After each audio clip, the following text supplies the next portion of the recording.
All right. Good evening, everyone. My name is Sean Spofford. I am the chairman of the Greater Peninsula Young Republicans, and I'm excited to be hosting our first candidate forum tonight. We have 4 candidates who are competing for the Republican nomination for governor. And next week, we'll be hosting another forum with candidates for the lieutenant governor and attorney general positions. All of our candidates here tonight have been provided a list of 3 topics plus audience questions that they'll be asked tonight, but not the specific questions. And to recap for our audience and for the candidates themselves, the rules for tonight's forum are as follows. Each candidate will be given 2 minutes to introduce themselves, and then 1 minute to answer each question with a 30-second follow-up after each candidate has answered that same question. I will inform each candidate when their time has expired. Failure to comply with the time limit, the first and second time will result in a verbal warning. The third time will result in being removed from the call. Talking over another candidate is strictly prohibited. Again, the first instance will result in a verbal warning. This time, the second instance of talking over a candidate will result in being removed from the call. And that pretty much concludes all of our rules for tonight. We're going to keep it pretty simple. We have a total of 9 pre-written questions. Again, the candidates have not been informed as to what these particular questions are. And we'll be looking for 3 audience questions from our Facebook chat. So please feel free to make comments and post in our Facebook chat questions for the candidates at large. We'll choose 3 of them at the end and pose them to our candidates with the same time limits. Once we're done with the questions, each candidate will have 1 minute to give some closing remarks. All right, so if I can get a thumbs up from all of our candidates, we'll go ahead and begin. All right, we're gonna start with introductions. Ms. Chase, when you start speaking, you'll have 2 minutes.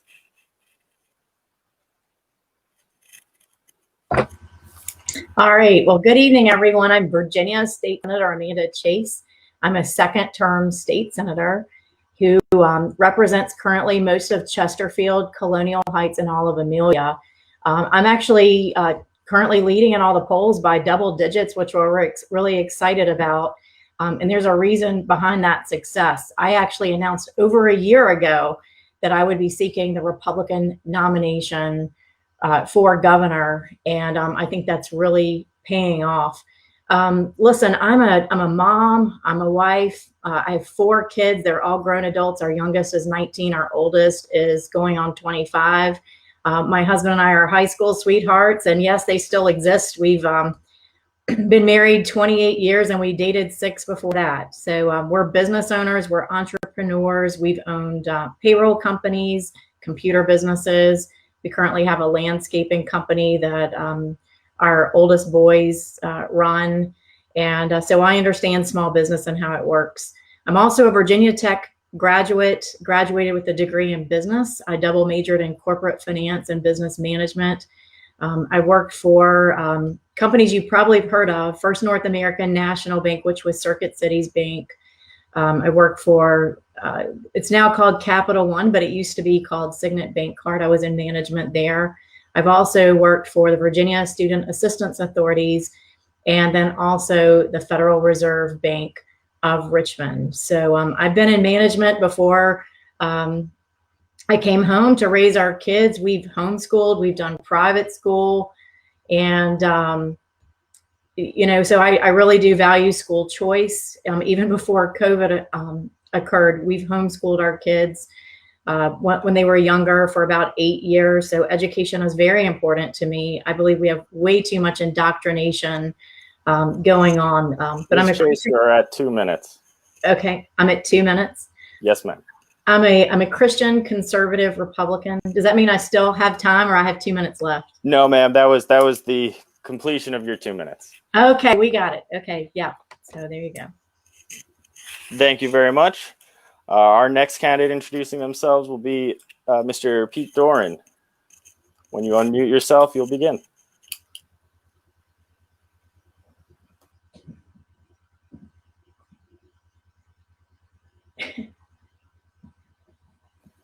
Mr. Doran, I think you're muted. Do we got it now? How's that? Yes, working? sir. All right. You're good now. 2 minutes. Guys, I'm Peter Doran. As you can see, these Zoom formats, they're okay. I want to be able to talk to you in person. I think what Amanda just said shows that we need an opportunity to debate each other. These kinds of one-on-ones, they're not working very well. I got a question for every single YR. Do you think that you really know who you're going to vote for? Do you think you really know who you're going to support at the convention? If, as all of our us Republican candidates, we haven't had a chance to actually debate each other, I hope to get a chance to talk with you. Go to peterduran.org, check out my biography. I want you to take a very close and hard look at what I'm saying and what I'm proposing in my campaign. I'm not going to give you a big spiel tonight. I'm going to talk specifically to every single young Republican. I'm going to say this. Train yourself. Train yourself right now not to be bullied by absurdity. Train yourself right now only to say those things that you know to be true. There will never be an easier moment. There will never be a better moment in your entire lives to stand up to absurdity. I was looking at a poll the other day. 50% of college students, just college students on our Virginia campuses, they don't feel that they can actually speak their minds when they're on campus. That's wrong. We are facing a serious question right now. This is why I'm campaigning against cancel culture. It's why I'm campaigning to make sure that when you go to college, when you go out into your daily life, you do not have to fear that you could lose your job or lose your ability to ever earn an education because you said the wrong thing this week or you had the wrong thing, you had the wrong opinion next week. Train yourself like me. I'm a candidate for governor. Never to be bullied by absurdity. Never to be bullied by what you don't believe. So tonight, I'm looking forward to talk to you. Let's hash it out. Let's have some questions. But just remember this: it will never be easier in your entire life. There you are at 2 minutes. Thank you, Mr. Doran. Our next candidate to introduce themselves will be Mr. Merrill Rutledge. Mr. Rutledge, sir, when you unmute yourself, you'll begin your 2 minutes. Hello, everybody from the Young Republicans. My name is Merrill Rutledge. I'm from Irvington, New Jersey, moved to Virginia for most of my life. I've been a fighter since the beginning, meaning I earn everything, not here for entitlement. Right now, I feel like I'm faced off with very good amateurs, and you're meeting the straight up professional, all about common sense. I'll look at protecting your guns, protecting your free speech rights, making sure that you could go to school and opt out of stuff that you don't care for. The whole point is we're looking for y'all to run the future.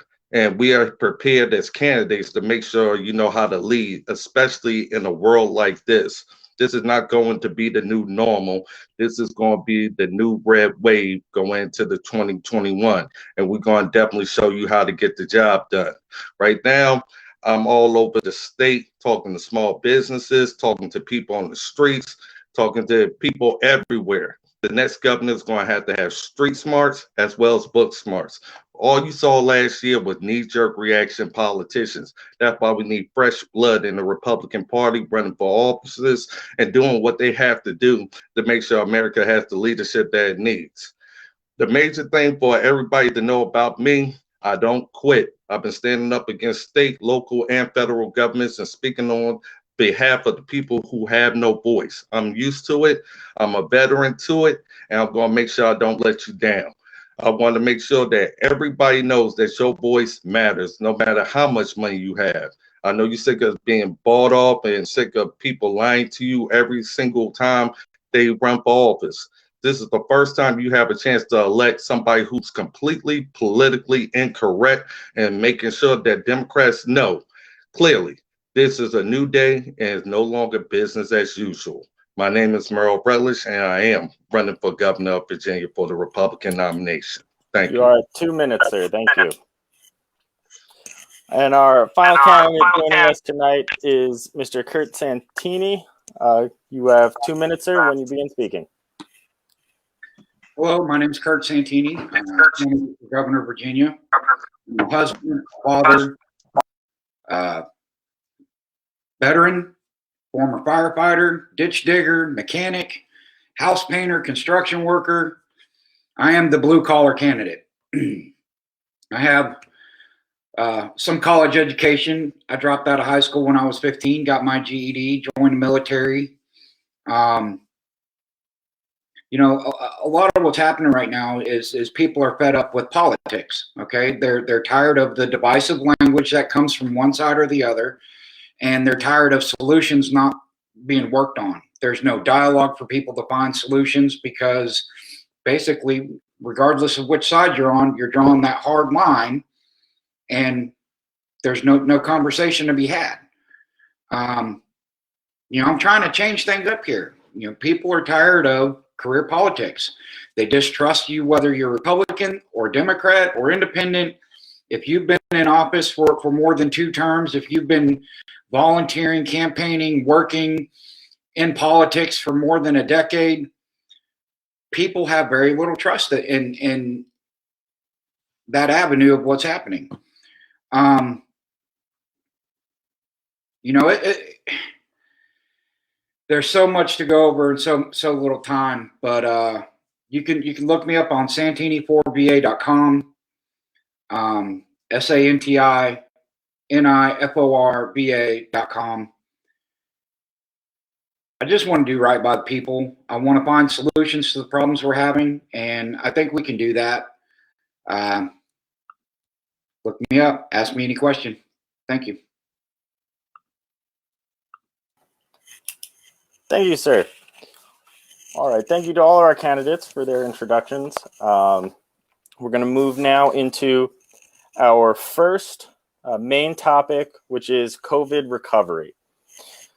So there's a lot of time between now and when you would take office, but many voters will look to your opinions and suggestions about the handling of current public health related issues for insight into how you will handle the long-term effects of COVID-19 and other future health crises. With that in mind, our first question is in regards to our schools. Mr. Doran, you'll field this question first, followed by Mr. Rutledge, Mr. Santini, and Ms. Chase. The question is, if you were made governor today, would you work to resume in-person instruction, continue the hybrid models adopted by some schools, or keep students virtual? And how or why would you do that? Mr. Doran, 1 minute when you begin speaking.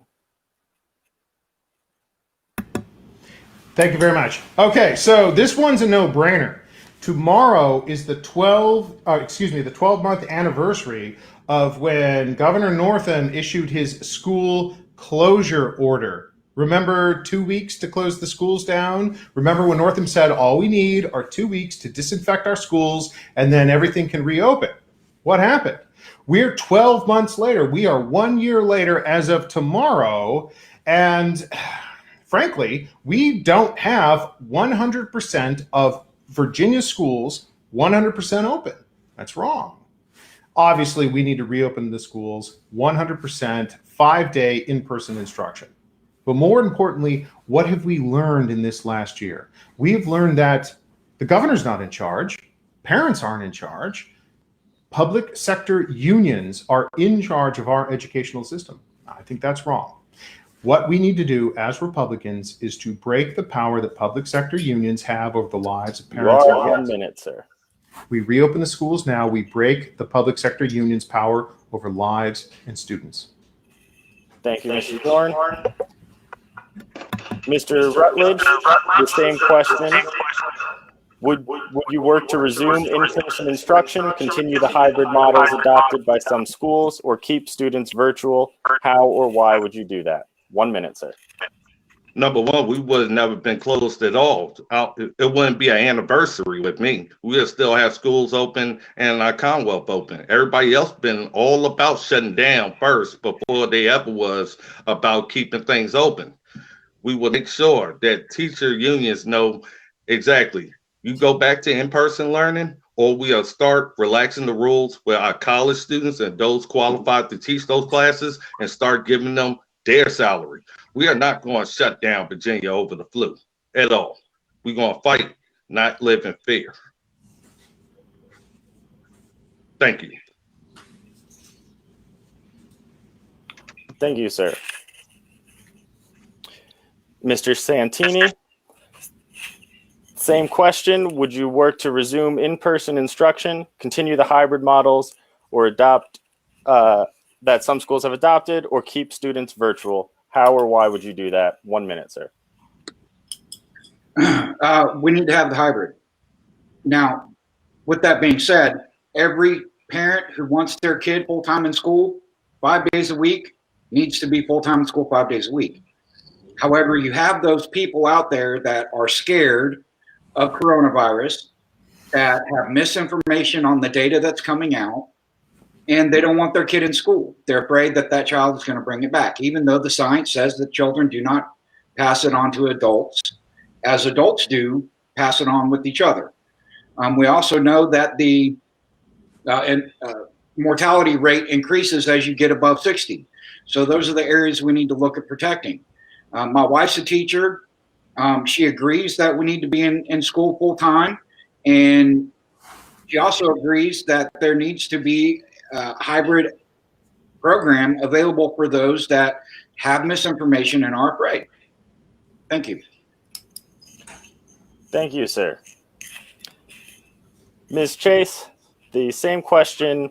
Would you resume in-person instruction, continue the hybrid models, or keep students virtual? How or why? 1 minute, ma'am. Well, absolutely. And I've even voted accordingly. I believe under a Chase administration, we never would have closed our schools. I believe in educating, not mandating. I would also offer a virtual option. And actually, we have voted and we will be reopening schools this fall. I think it's far too late. I think the cure has been worse than COVID itself. We see the suicide rate going up for our teens and young adults.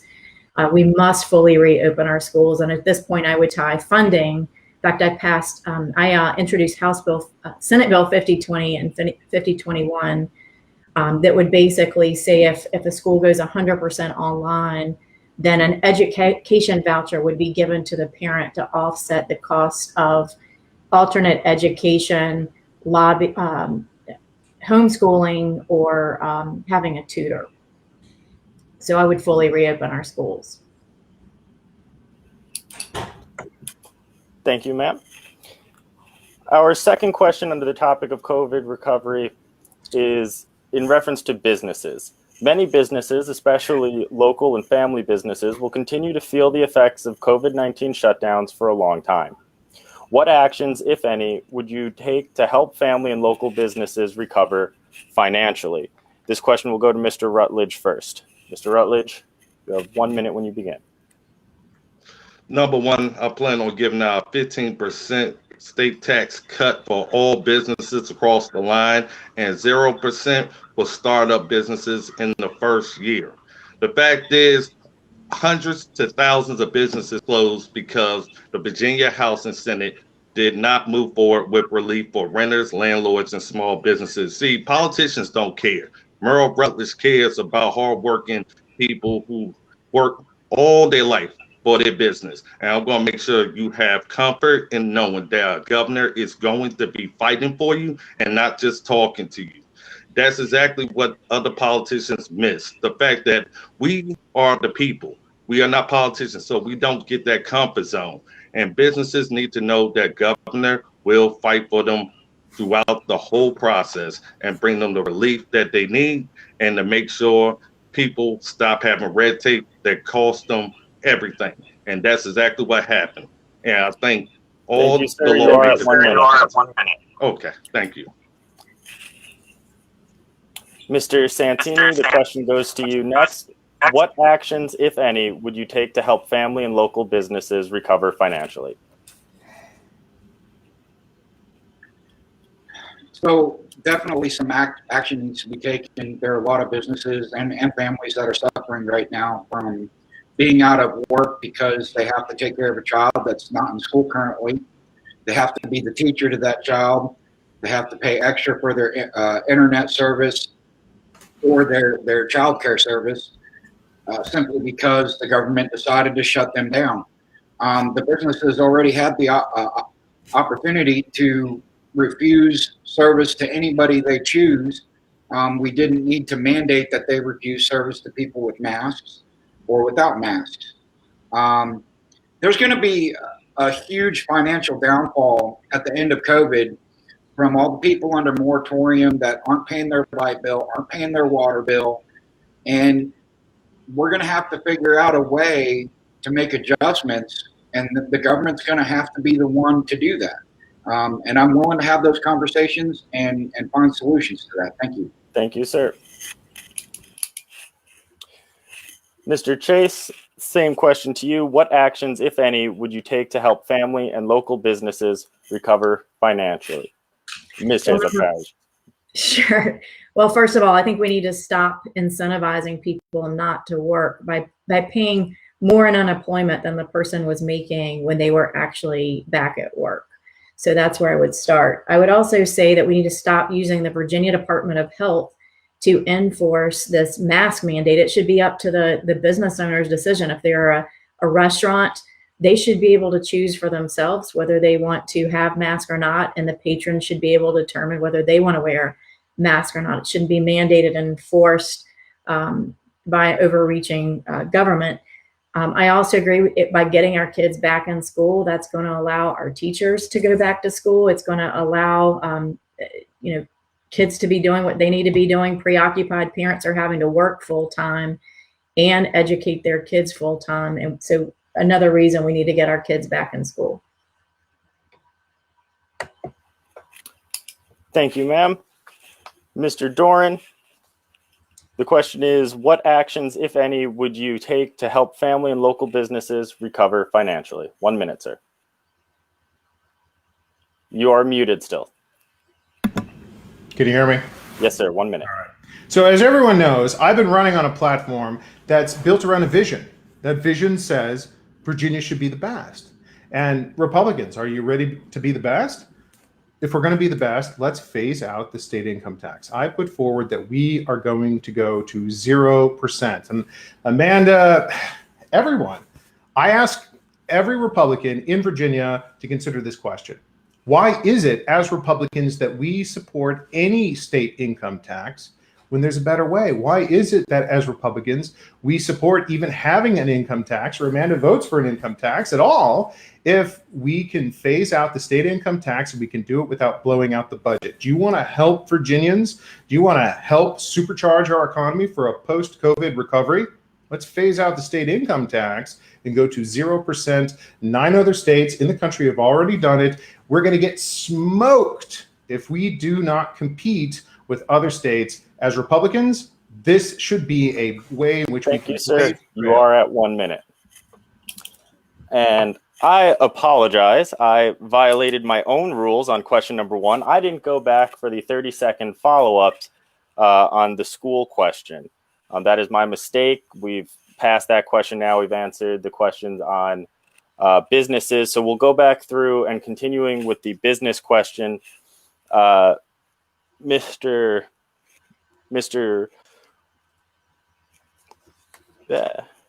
Rutledge. Mr. Rutledge, sir, if you would like 30 seconds to respond on the business question, you have 30 seconds, sir. Well, what everybody said, raises taxes instead of lowering them or actually having some kind of consistency here. See, businesses, on the other hand, need to be pardoned for any punishment or fines they got during this pandemic. That's ridiculous. And we need to also make sure that businesses know that we have their back. And that would be my rebuttal to it, because we need to have businesses roaring back affirmatively right now. Like I said, we would not be closed at all. So this is a problem for politicians, wouldn't be for Rutledge. Thank you, sir. And Mr. Santini, 30 seconds if you'd like to respond. So we definitely need to have some sort of tax reform. One of the things that I've been looking at in regards to where and how our taxes are being spent, where and how our taxes are being collected. And one of the big disparities that you see is in our school systems. If you live in a rich neighborhood, you have a great school system. If you live in a poor neighborhood, you have a horrible school system. So we definitely need to look at overhauling our tax system so that we can even out that money, so that the money can follow the kid into whatever school he goes to. And That is 30 seconds, sir. Thank you very much. Ms. Chase, 30 seconds to respond if you'd like it. Absolutely. Well, actually, I have voted against every single tax increase that has come before the General Assembly, even voting against the budget. And my bill, Peter, was actually the bill to lower our corporate income tax, which is at 6%, and to eventually phase that out. That was actually my bill. And the reason it was voted down is because of the tremendous fiscal impact to the state. But I fully support lowering our income tax to be competitive. North Carolina, they've already phased theirs out, and that was my goal as well. Thank you, ma'am. And Mr. Doran, I received a message I was pronouncing your name wrong. Can you correct me on that and then begin your 30-second response? All right, so it's just like Doran, except there's only one of me, Doran. But you know what? This is good to hear. This is what I've been saying. I think as Republicans, we can create a clear and compelling difference against Democrats. As Republicans, I put forward a vision. We should phase out the state income tax and go to 0%. This is how we are going to win in November, by creating that clear and compelling alternatives to what Democrats are offering. And let's start by phasing out the income tax, and we can do it without blowing out the budget. This is a winning vision for how we can lead Virginia as Republicans. Thank you, Mr. Doran. Doran. All right. We're continuing now to our third and final question under COVID recovery, and that pertains to vaccines and vaccination. Mr. Santini, you'll be answering first for this question. Would you require certain groups to receive a COVID-19 vaccine, for example, public school students or government employees, and or would you set different restrictions on vaccinated versus unvaccinated individuals? Mr. Santini, you have 1 minute when you begin. No.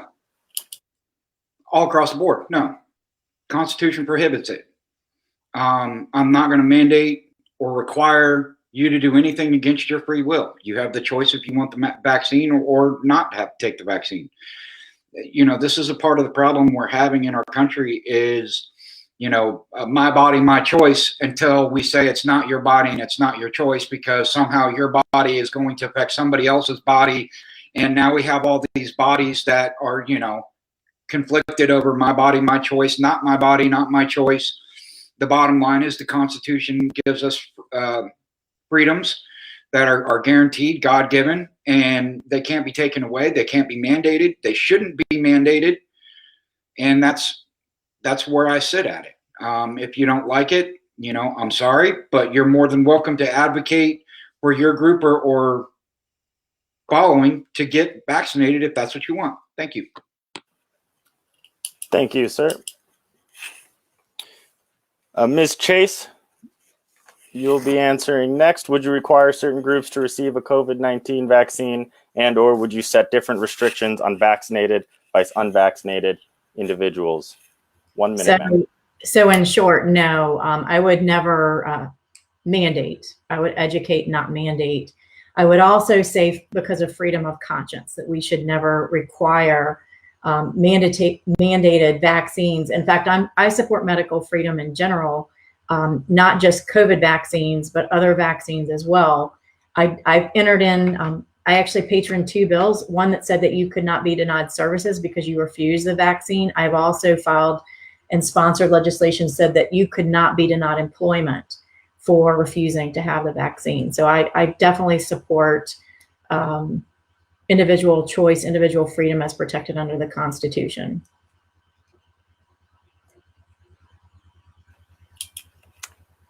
Thank you, ma'am. And Mr. Rutledge, is he still with us? Mr. Rutledge, sir. The question to you, would you require certain groups to receive a COVID-19 vaccine, and or would you set different restrictions on vaccinated versus unvaccinated individuals? 1 minute, sir. Well, I keep saying it. We would not be closed at all. Honestly, the vaccines would be completely voluntary, not mandatory. Most of this is going to be herd immunity anyway. And it's not like I'm taking it light on anything, but right now, People are starving, losing their homes, losing their cars, and everything else. It's time to get back to normal. And honestly, I'm sorry it's under Democratic leadership, but guarantee Republican leadership is coming forward, and we're doing it well. Thank you.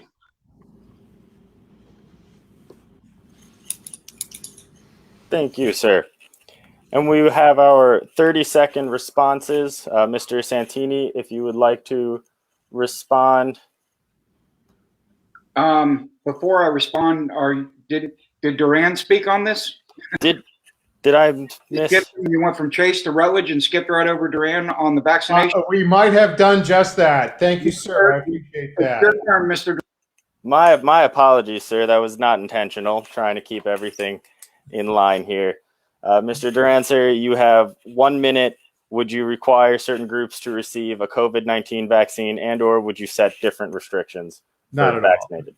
Thanks. This is a no-brainer. Absolutely not. Look, it is the governor's job to use his or her bully pulpit to say everyone in Virginia should get the jab. But if you don't want to, you don't have to.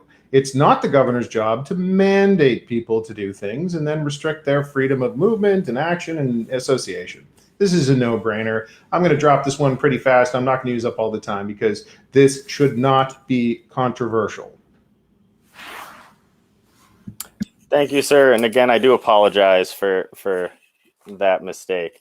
Mr. Santini, now to you again, 30 seconds if you have a response to any of your other candidates. I think we're all pretty much saying the same thing. You know, the Constitution gives you unalienable rights, and the governor's job is not to restrict those rights or to mandate those rights away, but to protect those rights. Unfortunately, our legislators, our governors, our congressmen, senators, they're not protecting our rights. So, like I said before, I think we're all on the same page, and I'll leave it there. Thank you, sir. Ms. Chase, if you'd like 30 seconds. Sure. So, many of you all saw me sitting in the plexiglass wall of freedom on the floor of the Senate because I take a stand on issues that are important to the people of Virginia. No one wants to be mandated to wear a mask or be forced to get a vaccine. And I've been one of the leading legislators, the outspoken voice, making sure that the liberals want you to get a vaccine. They want it mandated. And I've been the voice on the floor of the Senate saying that goes against our personal freedoms in the Constitution. Thank you, ma'am. And Mr. Doran, to get back to the correct order of things, if you would like your 30-second response. I'll reserve my time. Let's move on. Yes, sir. Mr. Rutledge, would you like an additional 30 seconds? Well, anybody who declares martial law is okay with having us forcefully vaccinated. We have to make sure we check everybody on this one. Our constitutional rights and freedoms cannot be compromised. And if somebody does so just because of another cause like this, it was all based off of COVID or people acting crazy. No, we would never have forced mandated vaccines ever. Not even a lockdown. Thank you. Thank you. Thank you, sir. That concludes our first section, our first round of questions on COVID recovery. I'd like to remind anybody who is joining us now or missed our comments at the beginning, your Facebook questions are being noted, and we will choose 3 to pose to the candidates once we've completed our prepared questions. We're moving now into infrastructure, and the first subtopic in this is highways and bridges. We'll begin with Ms. Chase to answer this question. Here in Hampton Roads, we are especially aware of the material condition of the numerous bridges and tunnels in our area. As governor, how will you ensure Virginia's bridges and tunnels remain safe and operational? Ms. Chase, 1 minute. Sure. So I believe it is one of the core functions of government for state government to provide for transportation for 4 years. And I can tell you that we have many bridges that you can't even pass a fire truck over, and that's a serious concern. I know that there's been an attempt to raise the fuels tax. I would have still voted against that. I think we need to reprioritize where we're spending our money out of the general fund. And I would put a lockbox on those funds and make sure that they went actually toward what they were intended to. And that is for our roads and our streets. We currently use Smart Scale. And I think it's actually a really good program to prioritize local projects, but we need to do a better job with implementing that. Thank you, ma'am. Mr. Doran, the same question. As governor, how will you ensure Virginia's bridges and tunnels remain safe and operational? 1 minute, sir. Well, I think for starters, what we have to do is prevent Democrats from raising taxes on Virginians as they have done when they raised the gas tax, and then take a salami chop and say, well, you know, all that money we were going to spend on roads and bridges? Yeah, guess what? We're not going to spend it on roads and bridges. We're going to spend it on Democrat white elephants, huge infrastructure projects that don't pay for, wait for it, roads and bridges. This is the problem. Democrats have their priorities all wrong. They want to move Virginia left. What we need to do is move Virginia forward. That means when we dedicate money for roads and bridges, it should be spent on roads and bridges. The reason we have an infrastructure problem right now in Virginia is because Democrats are not spending the money correctly. We need to put forward a clear and concise alternative vision for how Democrats want to lead Virginia. We're Republicans. We know there's a better way. Thank you, sir. Mr. Rutledge, as governor, how will you ensure Virginia's bridges and tunnels remain safe and operational? 1 minute, sir. I'm all about smaller government. See, we need to give the priority and the handling of these matters more to the local governments and having them keep interest on their money. See, a lot of businesses or tax revenue go straight to the state instead of to the localities. The localities know the priorities in their area of roads, bridges, and more that needs to be fixed. We need to make sure state government is allowing them to do that and put the money into that infrastructure. We became so big to the point everybody depends on the state government. We need to stick with the boots on the ground and let localities prioritize their bridges and their roads and their projects and make sure they have the funds to do so. And this is the best way, taking the money out of Richmond and keeping it back in the locality. Thank you. Thank you, sir.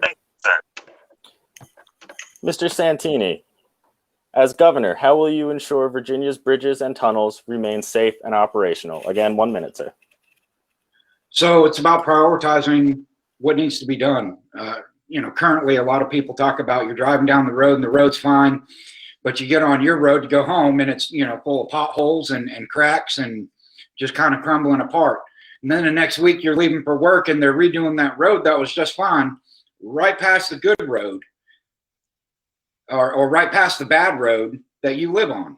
They're not prioritizing what needs to be fixed and how it needs to be fixed. I think that's something that we need to look at taking care of, making sure that we're putting priorities in the order in which they need to be done, and not just, first, let's stop all spending on any new tunnels or bridges that are for convenience, and let's focus on the ones that are falling apart and make sure they're up to code. Once you get that done, then you can move on to new projects. Thank you. Thank you, sir. And Ms. Chase, we return now to you for 30 seconds to follow up if you'd like it. Sure. So just a couple thoughts that I had. Number one, we need to look at the devolution or decentralization of VDOT. We need to look at concrete versus asphalt. We need to, instead of patching roads, we need to actually look at fixing the roads and look at long-term instead of short-term solutions. There's only certain times of the year I understand are better to fix roads than others, and we need to make sure that when we're fixing our roads, we do it at the right time of the season so we're not wasting money. Thank you, ma'am. Mr. Doran, back to you. 30 seconds to respond. Well, look, I think as Republicans, we can broadly agree that Democrats are not doing the right thing. But I want everyone to think about this. Next time you go and you fill up your car, I want you to look at the price you are paying at the pump. I want you to remember that Democrats have raised your gas taxes, and they have promised that money is going to be used to recover our infrastructure, to go to roads and bridges and the things that we need. But I want you to remember that is not what's happening. Democrats have taken a big portion of that money, and they are not using it on roads and bridges. This is why we need to provide 30 seconds. an alternative as Republicans. Thank you, sir. Mr. Rutledge, back to you. 30 seconds to respond. Well, everything being discussed is great, but we need revenue to come in order to cover all these tax increases that the Democrats is talking about and everybody else. The fact is we need to have marijuana legalized completely so we could get 300 million tax revenue to go towards roads, bridges, and police salaries and more. We need uranium mining. We need jobs, people, and we need to be focused on that part and allow the localities to keep their tax dollars and their interest on their rates. Right now, localities is not getting it, and they can't spend their own money fixing the problem. That's been the problem. You, sir. Too much pressure. Thank you.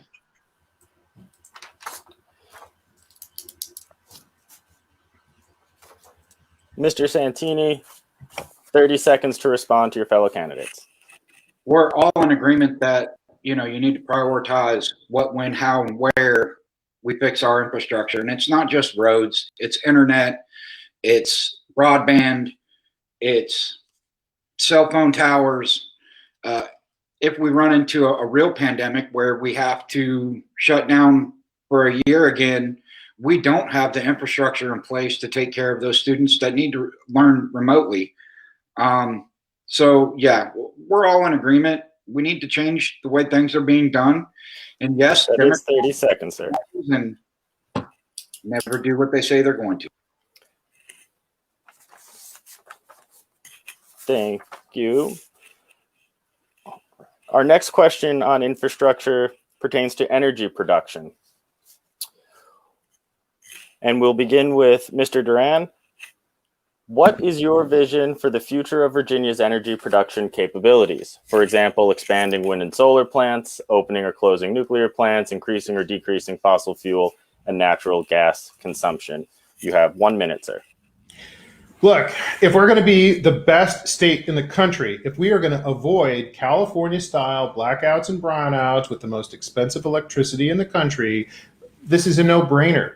We need to double our current nuclear power generation. We need to go from our current 35% I put forward. We're going to double it. We're going to go to 70%.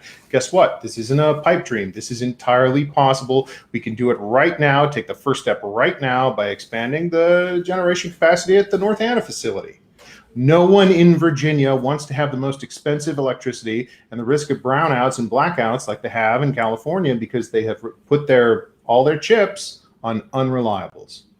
We are going to be the best state in the country for electricity generation. We're going to do it by doubling our nuclear power. And frankly, let's increase our coal production. Absolutely. Democrats have put us on the wrong path. We need to get back on the right path. And as Republicans, again, this is a no-brainer. If we're going to be the best state in the country, we need to double our nuclear power generation.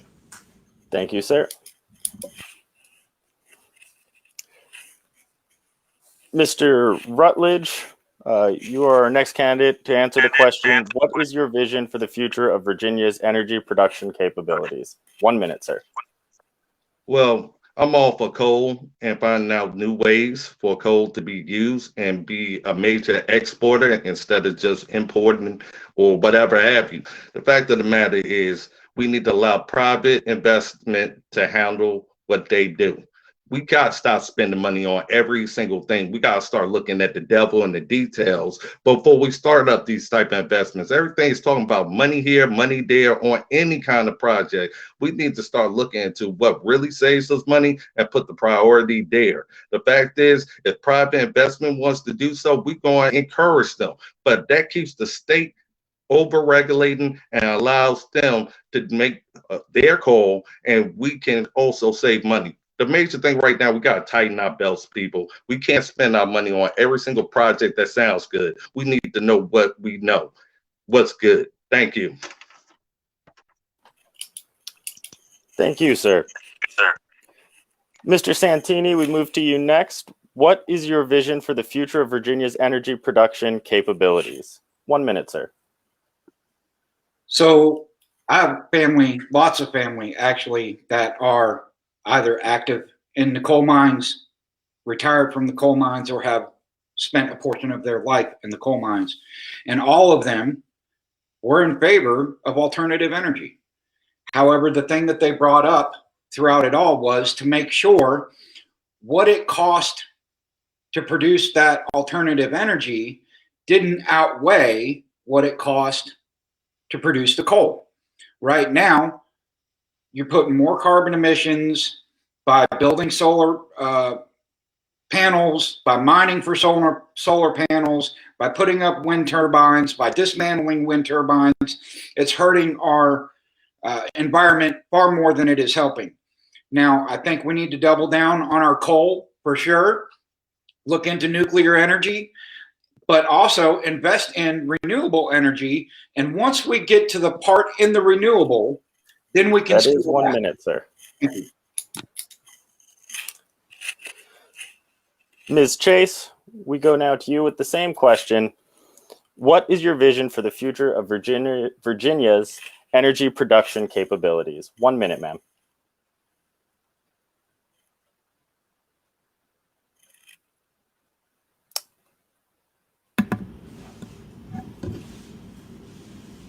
We're not getting any audio from you, Ms. Chase.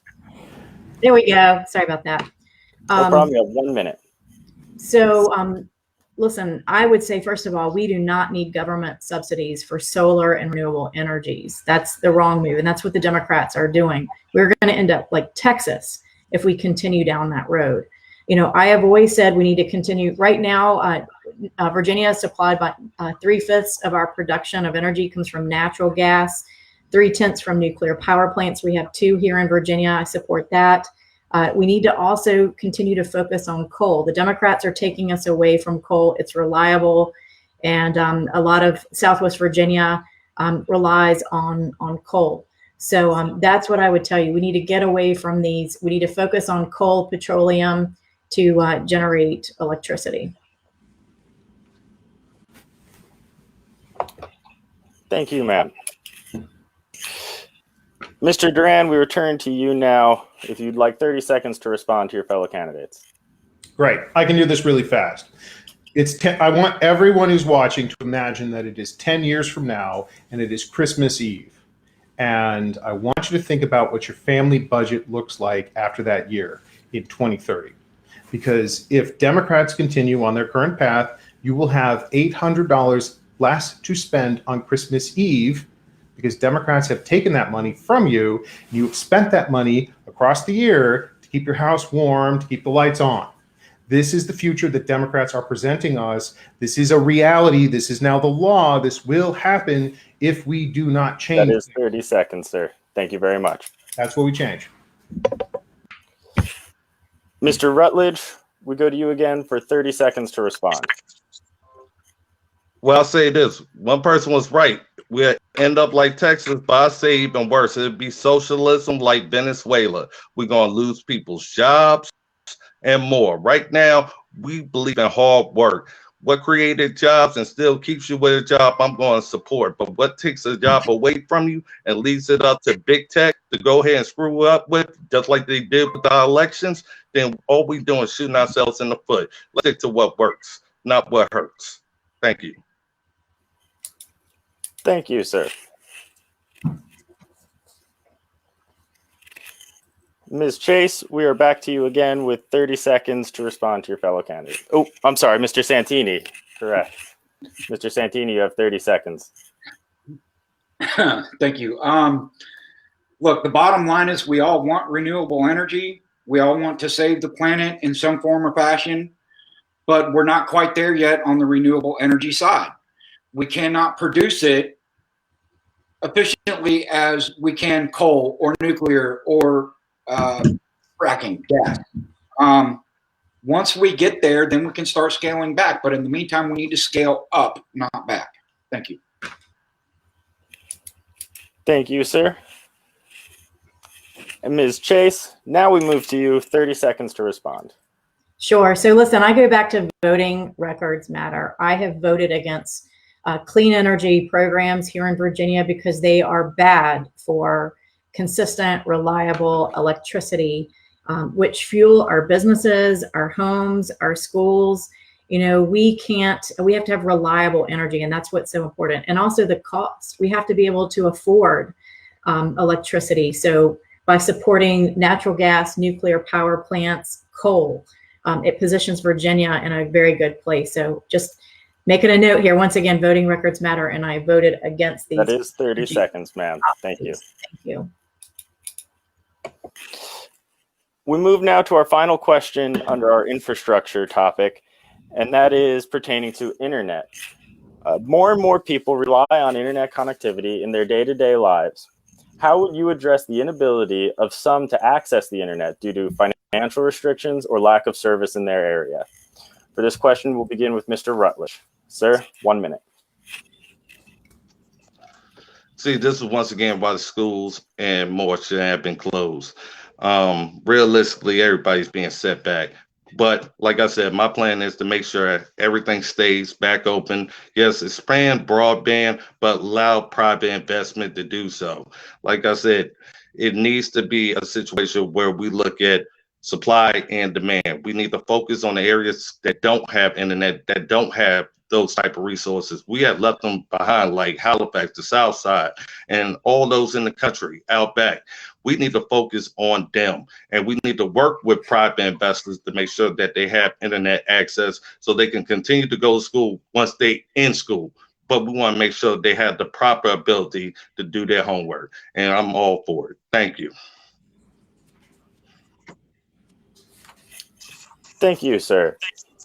Mr. Santini, the same question. How would you address the inability of some to access the internet, either due to financial restrictions or lack of service in their area? 1 minute, sir. So we definitely need to expand on broadband.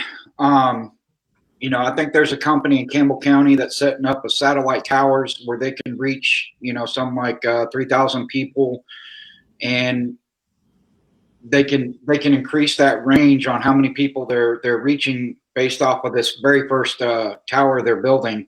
You know, we need more of that. We need more private companies coming in here, setting up towers, getting internet access, broadband access out to the people that don't have it. Because as an example of what happened this past year, a lot of kids aren't in school. A lot of parents aren't able to work from home because they don't have internet.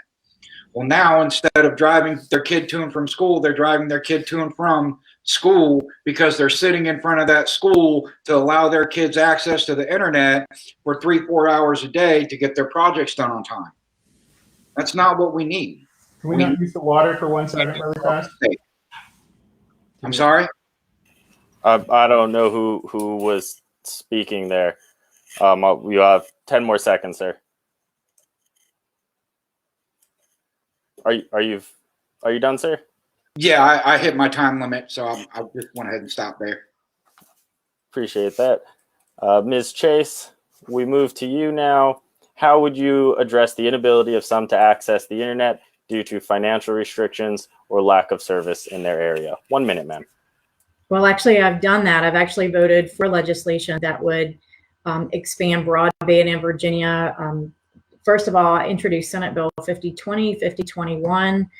Those were two of my bills that address internet access when it comes to public education and ensuring that if a locality is 100% online, they better make sure those kids have access. We need to treat it as a utility. We need to examine statewide the upload and download speed of every single locality. It's not enough just to have internet, but it's to have reliable internet with an appropriate upload and download speed. I've voted for grant money for these localities. I've even helped my own locality of Amelia to apply for and secure monies to correct those types of issues. It's imperative to economic development.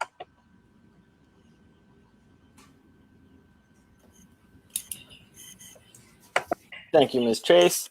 Mr. Doran, the same question to you now. How would you address the inability of some to access the internet due to financial restrictions or lack of service in their area? 1 minute, sir. Great. So running for governor, being a candidate for governor, this is the most frustrating question I ever have to answer, because it's obvious no one else in this race truly understands the problem. Everyone is talking about last gen technologies. Everyone is talking about digging holes in the dirt, when the future for Virginia for high speed, reliable broadband is not down, it's up.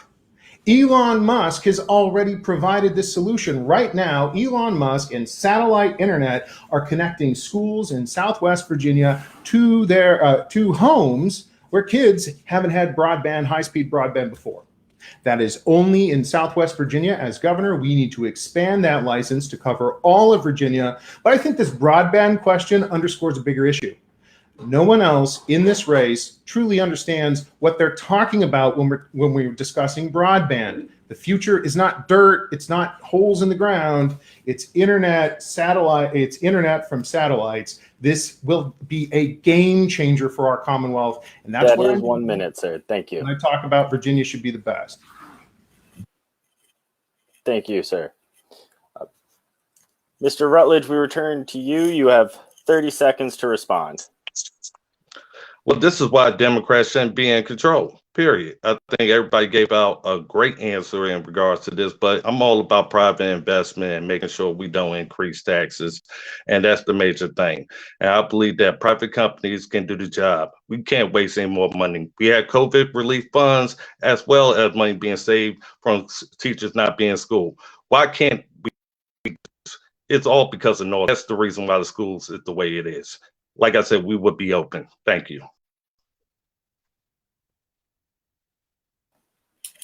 Thank you, sir. Mr. Santini, returning to you for 30 seconds. So, like, we're out of the dirt when it comes to broadband, which is why I was talking about the satellite tower that was being put up for broadband. That falls in line very similar to what he was talking about. This is a new product that they're just putting out, so it's under its, I think, second or third test phase as of this moment. I'm anxious to go to the Campbell County Board of Supervisors meeting and hear more updates on how that's helping more people across our state get broadband cheaper through satellite, as Doran was talking about. Not the only candidate, sir. Thank you. Thank you, sir. Ms. Chase, you have 30 seconds to respond. So I actually agree with you all. We need to look at all options as technology evolves. And Dominion has actually been a good partner with us here in Virginia. They've actually developed the Rural Broadband Program, which is developing a pilot program to help local internet services. So as the technology evolves, that is definitely, like I said, it should be treated as a utility. It's that important that people have access to it. Thank you, ma'am. And Mr. Doran, back to you, 30 seconds to respond. Like I said, the future is not down, it's up. This isn't science fiction. This isn't tomorrow. These aren't fantasy promises. This is happening right now. It's connecting schools with households. All I want to point out is, as Republicans, this is what I'm talking about. We need to offer a clear and compelling alternative to the old gen, last gen ideas. Democrats are the past, as Republicans were the future. Virginia should be the best. And when it comes to getting internet from space, that is the best. That's what we're going to do. Thank you, sir. That concludes our 3 questions on infrastructure. Once again, I want to remind anybody joining us that we are tracking the Facebook questions. Any questions that haven't been addressed by what we've already asked, we'll pick 3 and put them to our candidates in our final topic 4 section. We move on now to topic 3, the justice system. We'll begin with social reform. Mr. Santini, you will start off. The question is, how will you work with citizens, law enforcement, and educators to address the vast and numerous claims and examples of racial inequality? I understand this is a complex question, but we have 1 minute. Mr. Santini. So you got to understand the different cultural diversity issues that surround this. what one culture is calling racist. When you have the conversation, it's really oppression. Not to say there's not racist laws and issues out there that need to be taken care of, but the vast majority of what people are talking about is oppression. That boils all back down to the bipartisan platform that I'm running on: term limits, qualified immunity, and repercussions for oath of office. Until we get those things done, we're always going to have that Republican-Democrat divide. We're never going to have that dialogue that brings us into solutions to finding problems for our solution, or finding solutions for our problems. And that's the bad thing about the internet, is it's brought all these different cultures to a crash, and we're just having a big miscommunication issue. We need to sit down and talk about it. Thank you. Thank you, sir. Ms. Chase, we move to you on the same question. How will you work with citizens, law enforcement, and educators to address the vast and numerous claims and examples of racial inequality? 1 minute, ma'am. Sure. So actually, I've done that in the General Assembly on some of the committees that I've served on. But let me begin by saying I fully support our law enforcement. And I support qualified immunity and giving our law enforcement the tools in their toolbox that they need to properly do their job. Now, we have recently in the Virginia General Assembly also added to that emphasis on mental health issues for those who are struggling with mental health, and helping provide training to our law enforcement who are on the front lines to ensure that they can recognize the difference between someone who's on drugs, for instance, and someone that has autism, Asperger's, or some type of pressing mental challenge. So I think training is very important. As far as racial inequality, I've said that it looks like I'm gonna run out of time here, but I will just say I've always said, we need to have equal treatment under the law, not special treatment. Thank you, ma'am. Mr. Doran, the question goes to you. How will you work with citizens, law enforcement, and educators to address the vast and numerous claims and examples of racial inequality? 1 minute, sir. Okay, good. Thank you for asking the question. I think I can speak for all of the candidates who are on this discussion tonight. It is impossible to answer that question in 60 seconds. So I'm not even going to try. But what I will say is this. As Virginians, as a Commonwealth, we should have the best state in the country. That means we should have the best justice system in the country. And if we look at what has happened under Governor Northam with the current parole board scandal, where a convicted cop killer has been released from prison, even though he was sentenced by a jury to a life sentence, well, I say that's wrong.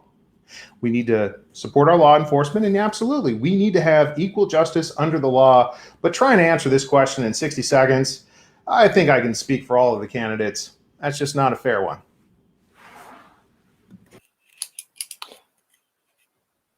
Thank you, sir. I understand the question is complex and difficult to answer.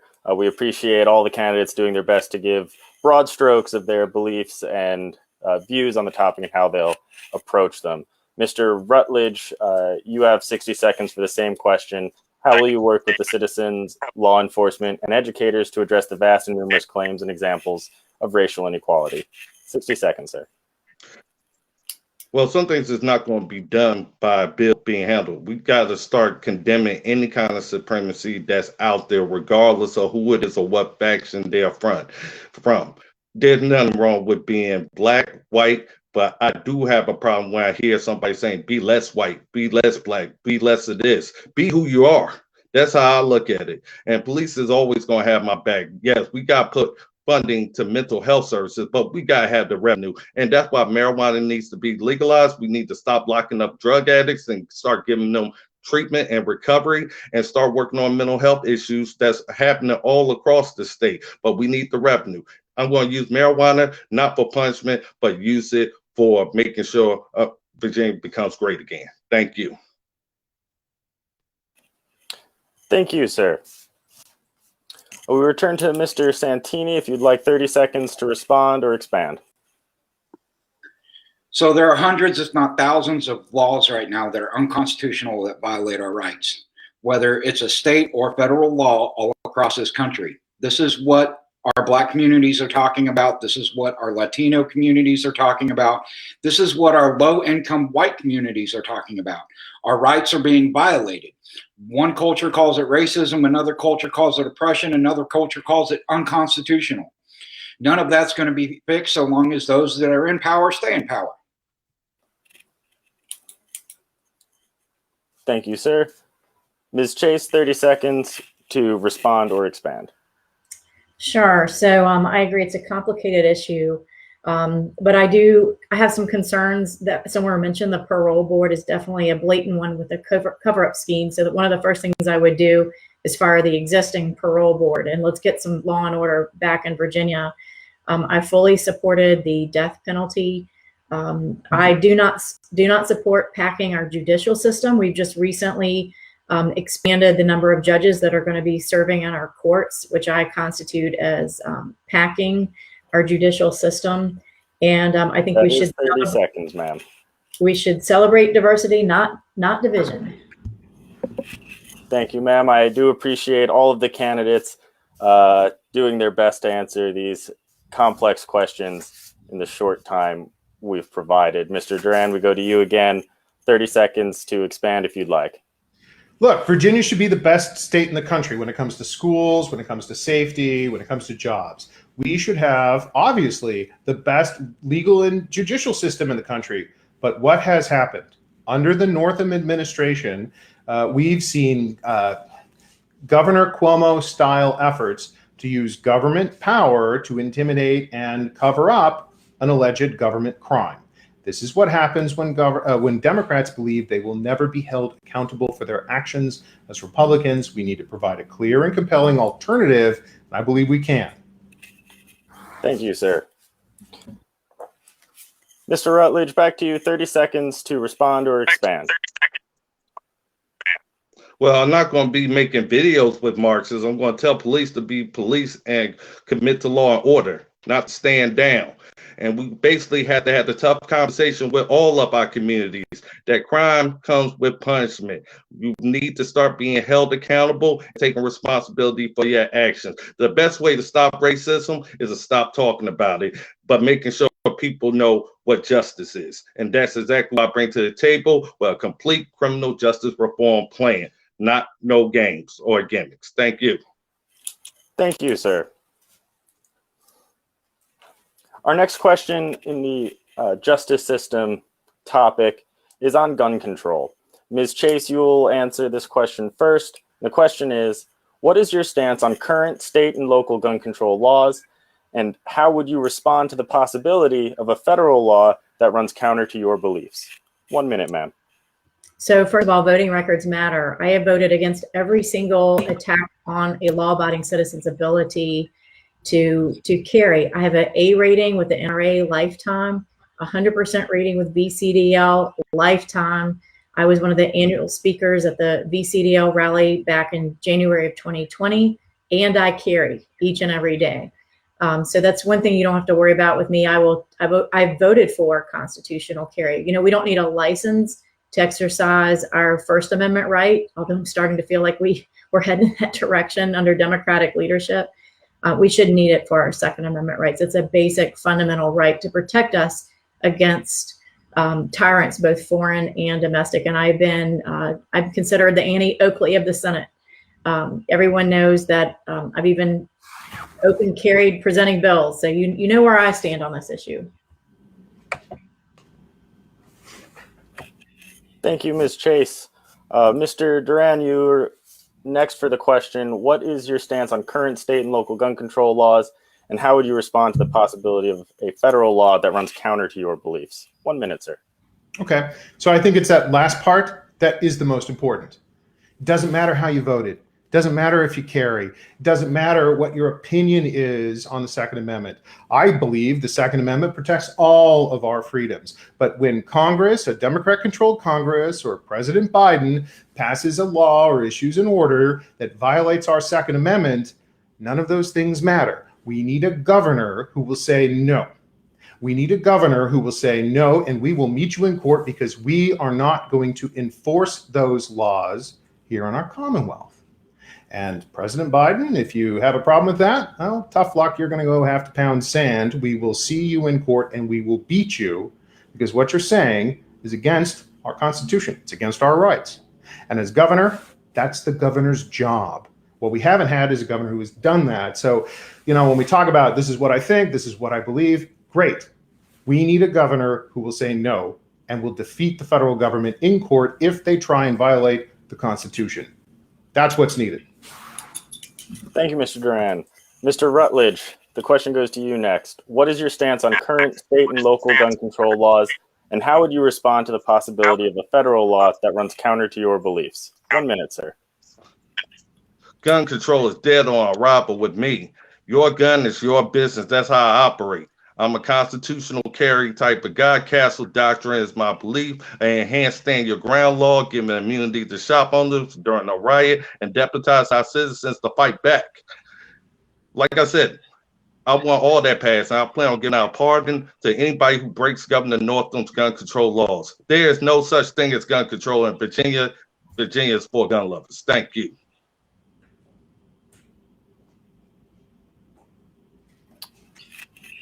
Thank you, sir.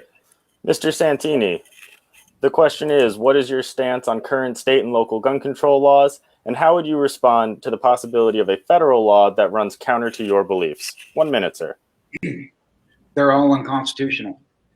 Every single one of them that has been made, every one that will be made, they're all unconstitutional. Until we have a constitutional revision, until we revise the Second Amendment that says it can be infringed, they're all unconstitutional. Right now, we don't have anybody with enough guts, courage, whatever you want to call it, to stand up and say that. Even the suppressors, automatic weapons, they're all unconstitutional, every single one of them. Now, what do we do to fix that? Well, first, we say in Virginia, you can have anything you want because they have not changed the Constitution. The United States Constitution still says shall not be infringed. Doesn't mean shall not be infringed unless, shall not be infringed because, just shall not be infringed. You need a governor that's going to say, sue me, take me to jail, come take my gun, one bullet at a time, whatever you want to say, but it's not going to happen. Thank you, sir. Ms. Chase, we come back to you for 30 seconds to expand or respond. Sure. So first of all, I have said publicly that I will use every tool in my toolbox as Virginia's next governor, including executive orders, just like Terry McAuliffe did to restrict them with Executive Order 50. I will not hesitate to do the same thing to restore Virginia's gun owners back to the constitutional plumb line. I think it's imperative, and it's one of our basic fundamental rights protected in both the Virginia Constitution and the U.S. Constitution.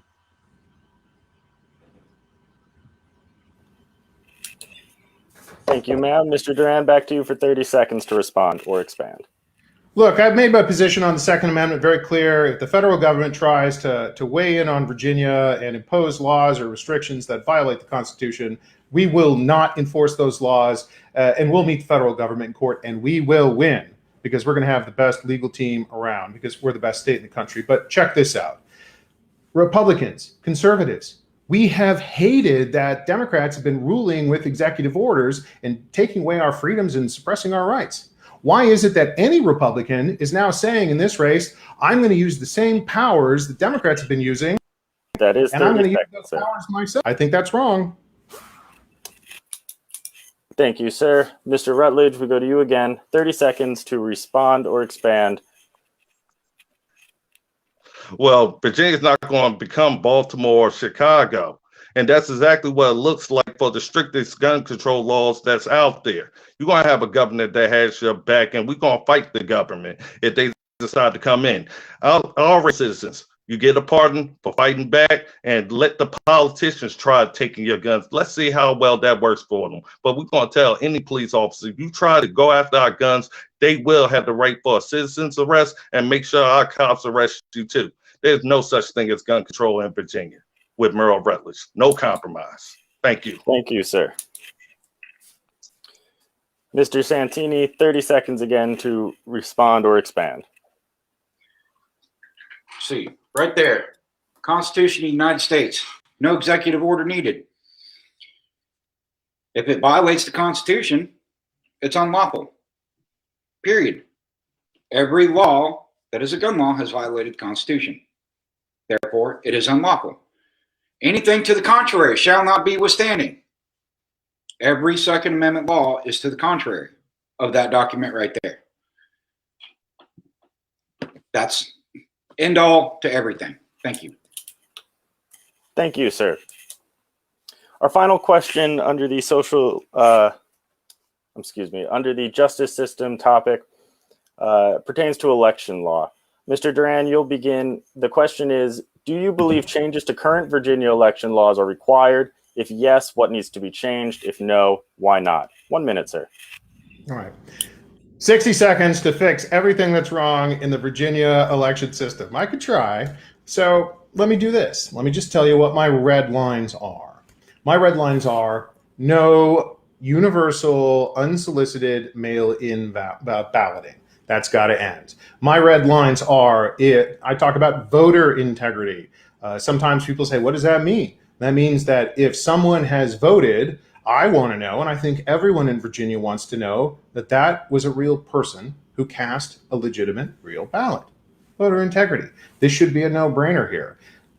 We need to, as Republicans, slam the door on unsolicited mail-in balloting. We need to make sure that everyone who casts a ballot in Virginia casts a legal ballot and they're a real person.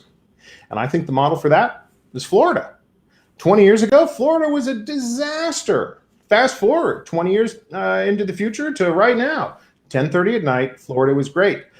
Florida counted their numbers and they reported them. Florida is the model that Virginia is going to follow in order to be the best state in the country for voter and election integrity. Thank you, sir. Mr. Rutledge. The question is, do you believe changes to current Virginia election laws are required? If yes, what needs to be changed? If no, why not? 60 seconds, sir. Yes, absolutely. We need to go to E-Verify and make sure every legal vote actually counts and matters. We need to make sure that there's a complete audit of every single diminished machine before, during, and after the election, and daily reports sent over to both political parties or any candidate that's running for office under the FOIA to make sure it's completely transparent. We can't have what happened before and have a flash drive just show up in the middle of the night. We need to make sure we are on top of this from the beginning, and we procrastinated, and that's why we lost the election. Now it's time to be on top of it and fight back. Thank you.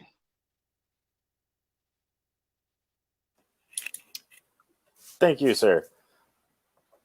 Mr. Santini, moving to you, the same question. Do you believe changes to current Virginia election laws are required? If yes, what needs to be changed? If no, why not? 60 seconds, sir. Yes. So look, you have to have a driver's license in order to drive a car because it's dangerous. You have to have ID, birth certificate, in order to register your child in the school to make sure that they're not being kidnapped or you're not being abusive or whatever the reason is. You have to have ID for hundreds of things in this country because of how dangerous it is in order to do something, purchase something, or go somewhere. But for whatever reason, here in Virginia and many other states across our country right now, you do not have an ID to determine who has access to the nuclear football in America, right? Anybody can vote and say that that guy's the winner because nobody had ID, nobody had no reason to say no.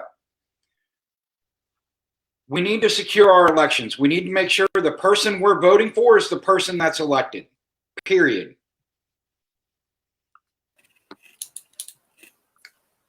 Thank you, sir. Ms. Chase, do you believe changes to current Virginia election laws are required? If yes, what needs to be changed? If no, why not? 60 seconds, ma'am. Yes, absolutely. And I've actually done that. I've introduced legislation in the General Assembly to actually once again require photo identification government issued for folks to be able to vote for a number of reasons that were mentioned here. Also eliminating the mail-in ballot. There's no chain of custody. It's like the federal government and at the post office, they have those blue boxes. That's what we have. And there's no security at all. It allows for ballot harvesting. I would also purge from our voter rolls folks who are deceased, folks that have moved out of the state. We need to do a better job and have that updated on a regular basis. I would eliminate completely Dominion voting systems altogether and go to paper ballots. I would require that all of the election results come in at the same time. And I agree, no unsolicited mail-in ballots.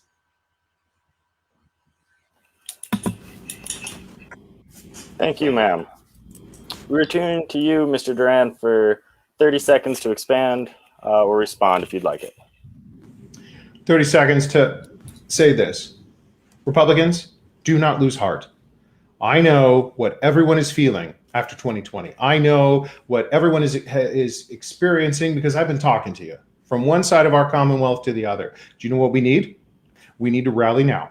We need to rally now, and we need to defeat Democrats in November. If we keep re-adjudicating 2020, if we keep talking about 2020, we get our eyes off the prize. The prize needs to be breaking one-party rule in 2021, and that means they can't cheat if it's not close. Rally with me.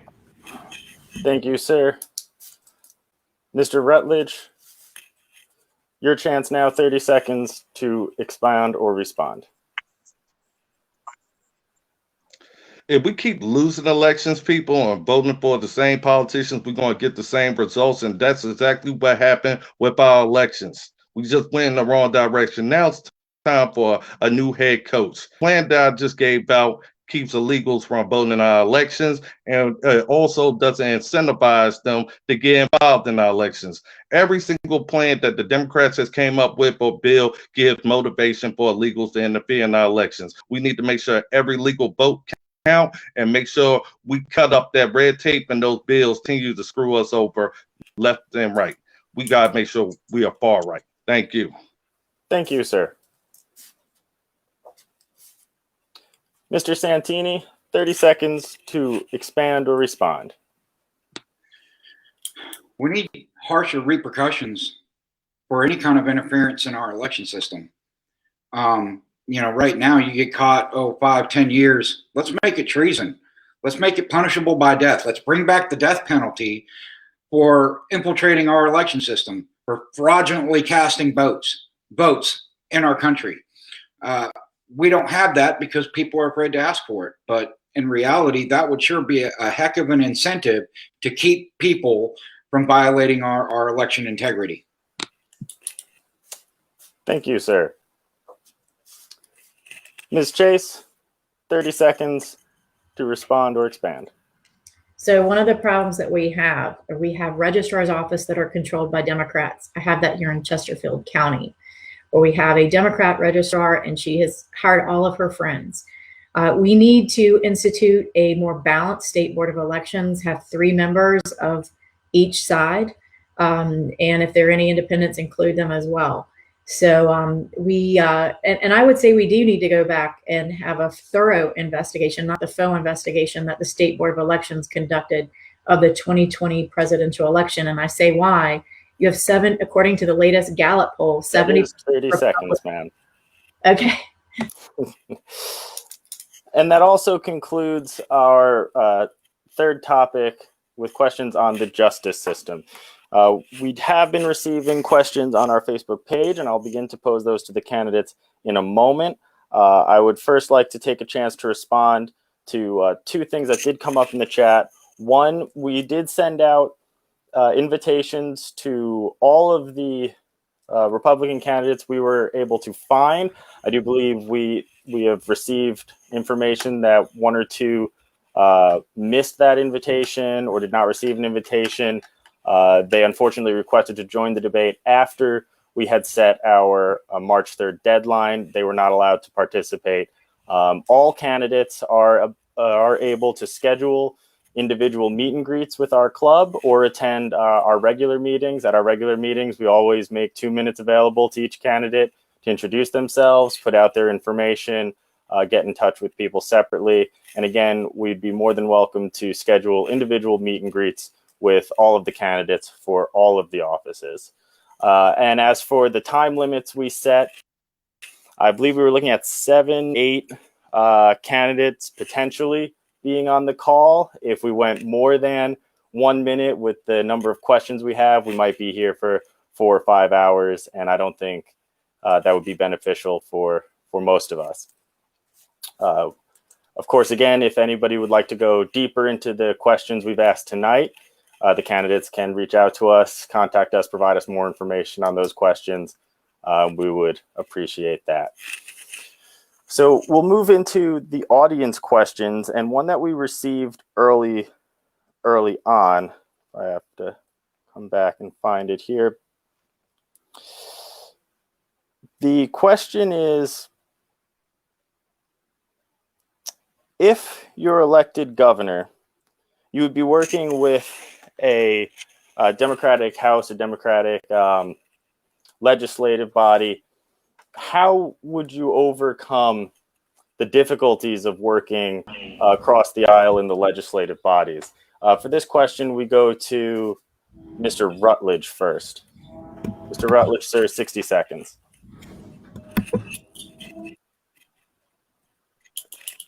This is how I will work with them. Number one, it's not going to be compromise. It's going to be about common sense and coming up with complete common sense strategies. Does this raise taxes or it doesn't? Or does this step on somebody's constitutional rights or not? Even with businesses, I've already told them, I'm cutting up all the red tape. Just get your plans together and let's go ahead and get to work. Number one, the major thing we need to start doing is stop having no backbone or spine and basically cowering over to the Marxists up there in Richmond. That's what's been happening. We've been compromising so much. Now we're compromising over ammunition. If the same politicians thought that they could do the job, why ain't they doing it? That's the way I look at it. The only way to compromise or come up to agreement with Democrats is to expose them, juggler, and make sure that you're not working for the people or you out just like President Trump has over and over again. No more weaklings, only the strong survive. Thank you. Thank you, sir. Mr. Santini, the question is, if I'm reading it correctly, how, if you were elected governor, you might be working with a Democratic legislative body. How would you overcome the difficulties of working across the aisle with the legislature? So first, I'm not working with the legislator. The legislator is working with the people, okay? And if they're not working with the people, then they're not doing their job. If I'm elected, it's because the people want term limits. It's because the people want to end our legislators' qualified immunity. It's because the people want repercussions for oath of office. With that being said, if that's what the people want, that's what the legislators do.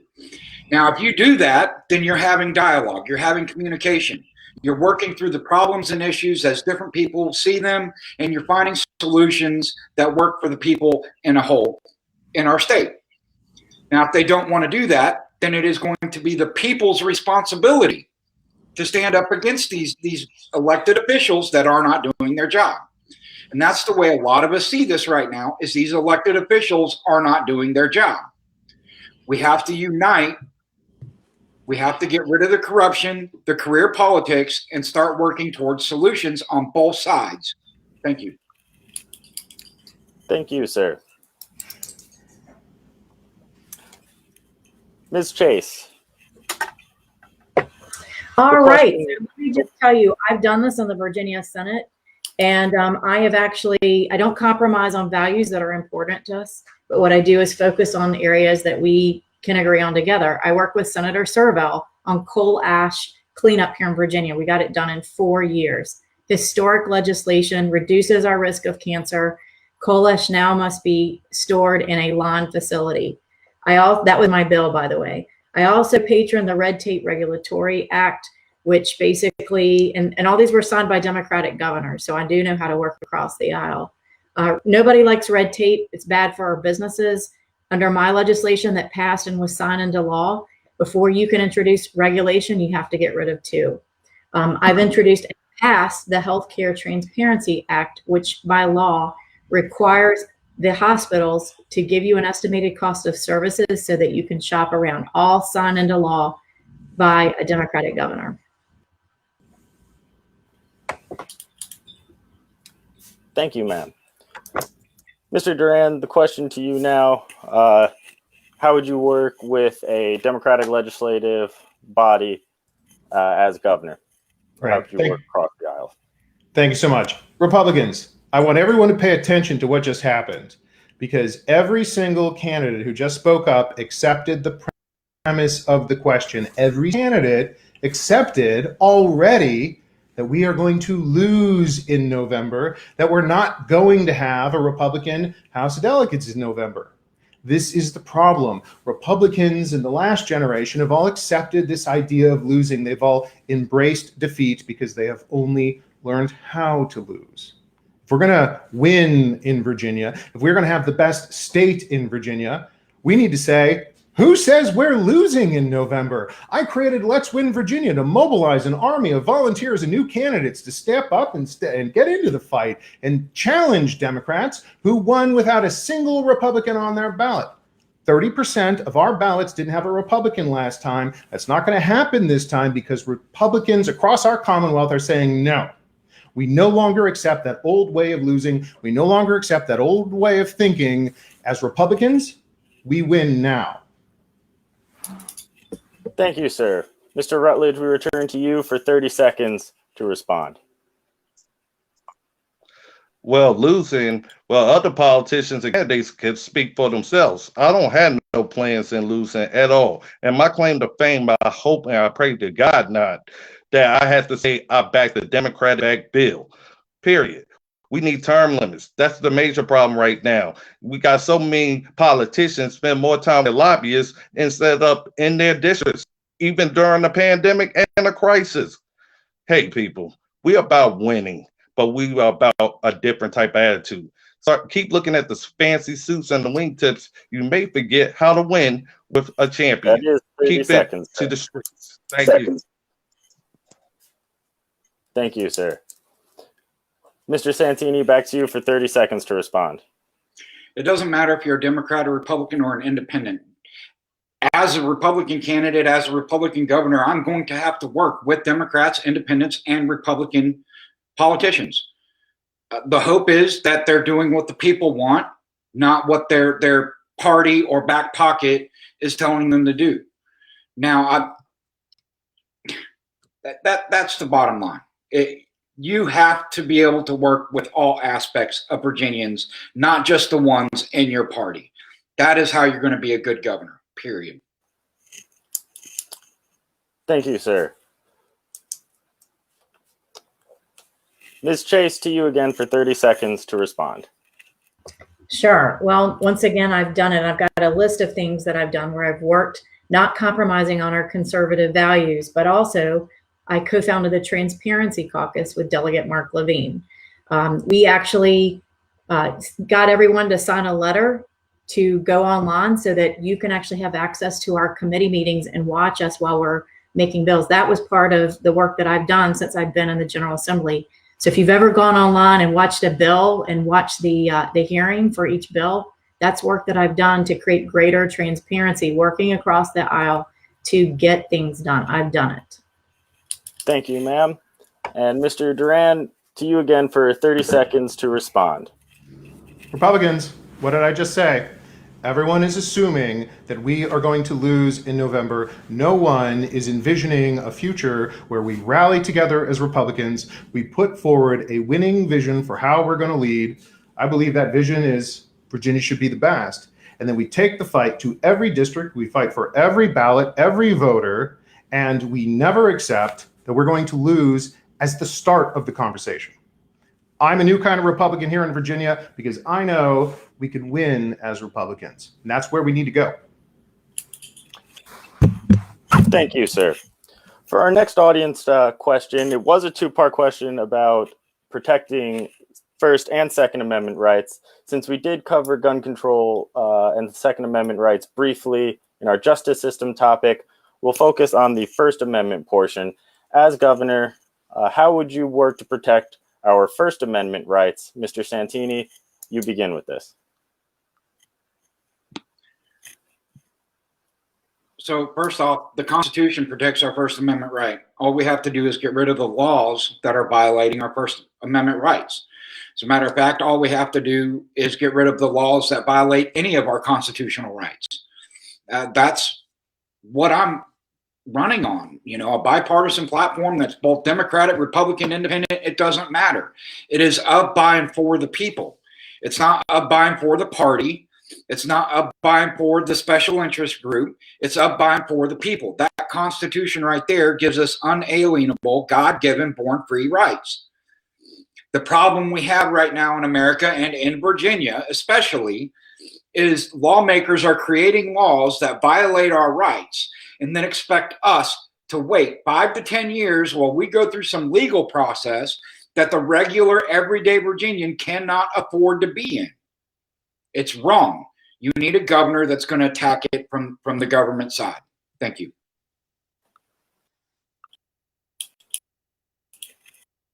Thank you, sir. Ms. Chase, we move to you. That's our First Amendment rights. 1 minute, ma'am. Well, first of all, I would start with defunding our liberal colleges and universities that don't get it together. They need to stop the one-sided education that is really just leftist indoctrination of our kids. I've seen it. We've all seen it.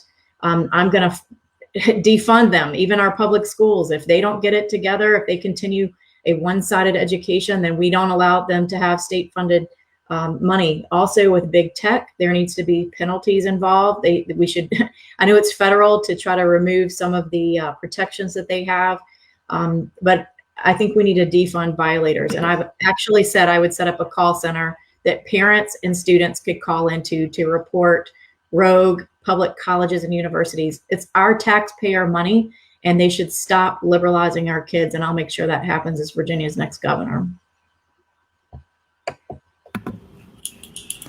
Thank you, ma'am.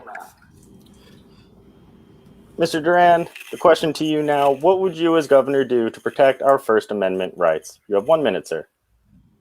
Well, first of all, I think it would be pretty catastrophic and rather overkill to say defund the University of Virginia entirely, to put it out of business overnight. That seems to be a little aggressive, and I'm a conservative. More importantly, I just want to talk to the young Republicans right now who understand exactly what it means when we're talking about cancel culture. They understand exactly what it means to be in their classroom, to be with their friends, and to have people say, well, are you a Republican? Really? Why? That's bad. When we talk about your First Amendment right, when we talk about your ability to express yourself, you need to know that the governor has got your back. That's why I started by saying yourself now not to be bullied by absurdity. Train yourself now only to say those things that you know are true. And as your governor, I want you to know I will have your back. I will support you, because this is the only way that we endure this current era in our political system. Thank you, sir. Mr. Rutledge, the question to you now.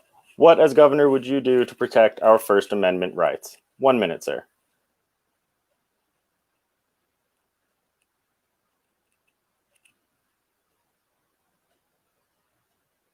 Mr. Rutledge, sir? You have 1 minute to respond to the question. What would you do to protect our First Amendment rights?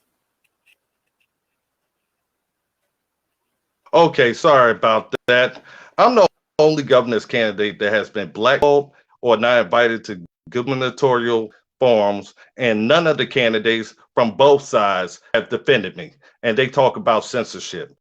My whole point is I'm the king of the First Amendment, meaning I've been fighting for the First Amendment so much to the point that cops had to arrest me just because I would not be silent. And I refuse for anybody to be silent. The last thing we need done is for our Americans or Virginia citizens to be threatened with Governor Northam's anti-1A law and know that Republicans are the ones throwing it out there. And we need to make sure we have strong leadership. Some are rhinos, some are truths that believe in every constitutional right and freedom and will fight for it and die for it. They did it during the Civil War. We are having our own war right now. And I continue to stay in the battlefield at the front lines against censorship. And I guarantee you, we will not be ever censored like this again. Thank you. And I will go after big tech. Thank you. Thank you, sir. Mr. Santini, we return to you for 30 seconds to respond. I'm the most censored candidate out there. I, as well, have been kept from attending a governor candidate forum on more than one occasion, not just one, not just two. I've had my campaign page deleted by Facebook, Twitter shadow banned, Facebook shadow banned. Even my wife's personal page and my personal page was deleted and had nothing to do with my campaign. But because I'm pro-life, because I'm pro-Constitution, Second Amendment, because I'm a Christian, because I love our state, I'm being censored just as much as anybody else. That is 30 seconds, sir. Ms. Chase, 30 seconds to respond. Well, listen, I completely agree, and I believe that conventions are actually a form of censorship, and that's why I support primaries. I, too, my Facebook page that had over 144 supporters on there was actually disabled by Facebook. I have also not been invited to governor's candidates because there are some chairmen who have their favorite picks and they don't invite everyone. It's why I support primaries, because it allows every one vote for every person, and that's not what conventions do. And in fact, as we get more into the discussion, they're weighted votes, it's not one person, one vote. That's not how conventions work. That is 30 seconds, ma'am. All right, thank you. Thank you. Mr. Doran, to you again, 30 seconds to respond. Oh, I think you're muted, sir. We got it. We got it. Look, let me say seconds. this. We got it. Listen, Republicans, it is wrong for any candidate to be censored for sure. And even if I could disagree with some of the candidates, it's wrong for them to be censored, because if they can censor one candidate, they can censor every one of us for sure. But I'm campaigning against cancel culture. Cancel culture is something, as a young Republican, you understand. It's something that we should all be opposed to. But what I don't like is when any candidate uses the tools of cancel culture to go after another Republican. That's unacceptable, and I won't stand for it. That is 30 seconds. Thank you, sir. Mr. Rutledge, 30 seconds to respond.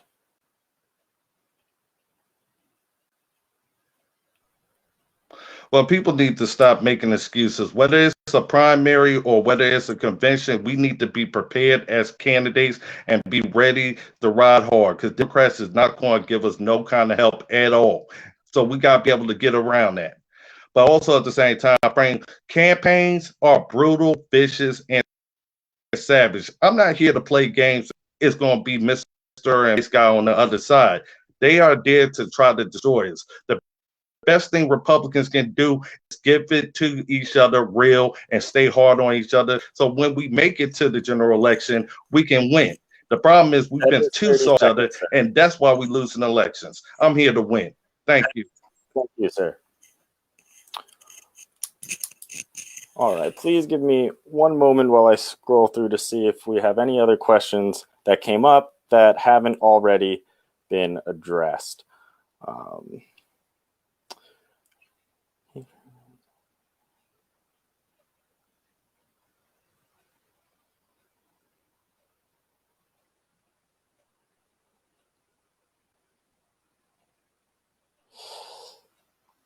right. The only two questions that we have were left here were in regards to actions to take in public education, which we have covered, and censorship by big tech companies, which I believe was covered by most of our candidates in their response to the First Amendment protections. I would take this third section now to ask the candidates in 1 minute to prioritize their top three topics or goals that either we've talked about tonight or they've set personally for their goals as governor. Top three. We'll begin with Ms. Chase. 1 minute, ma'am. Number one, we need to eliminate this governor's executive orders. Number two, we need to restore the Constitution. We need to restore sanity. We need to reopen our schools and our businesses. We need to put forward protections for gun rights. We need to restore those gun rights using executive orders. We need to focus on policies that help small businesses, less regulation. I voted against every single tax increase. And I would tell you, voting records matter. Of all the candidates that are running for governor, I am the only candidate that has a proven voting record that backs up the rhetoric that I am speaking tonight. I voted against Medicaid expansion. I have voted against any type of gun restrictions, gun control. I've always voted for life issues and 100% pro small business.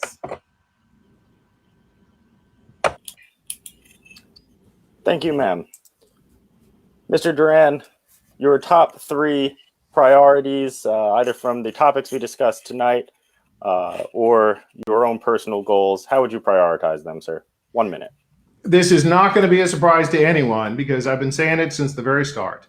Out of all of the candidates who are running in this race for the Republican nomination, I'm the only one who has put forward a winning conservative vision for how, as Republicans, we're going to lead Virginia. That vision is Virginia should be the best. We're going to be number 1 in schools, number 1 in safety, number 1 in jobs. And frankly, Virginians, Republicans, if we continue to play the same old playbook with the same old strategies and the same old kinds of players out on the field, we are going to lose in November, just as we have lost every single time in a statewide race for the last 10 years. It is time for a new playbook, new energy, and a new vision for how, as Republicans, as conservatives, we're going to lead. Virginia should be the best. I want you to go to peterdoran.org. If you like anything that I've been saying this evening, go check out my biography, look at what I'm saying and what I'm putting forward, because I know as Republicans, this is a message that we can win on. This is a message that all Virginians can get behind. peterdoran.org. Thank you, sir. Mr. Rutledge, the question now is to prioritize your top 3 priorities or goals as governor, either from the topics we have discussed tonight or your personal goals. 1 minute, sir.